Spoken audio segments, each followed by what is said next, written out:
Hi guys, nandito kami ngayon sa chalet, sa playground guys. Ayan. Ayan, nandito kami guys. Maraming pagkain doon guys. Oh, kumain na ako guys, kaso maanghang yung pagkain. Ano ba yan? Yung alaga ko yan oh. Ayan. Gustong gusto niya mag-swing. Ayan.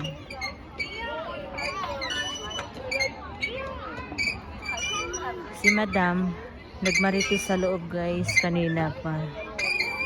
Yung iba tapos nang kumain, pero siya hindi pa kasi nakakamarites. Ano ba yan? Ayan.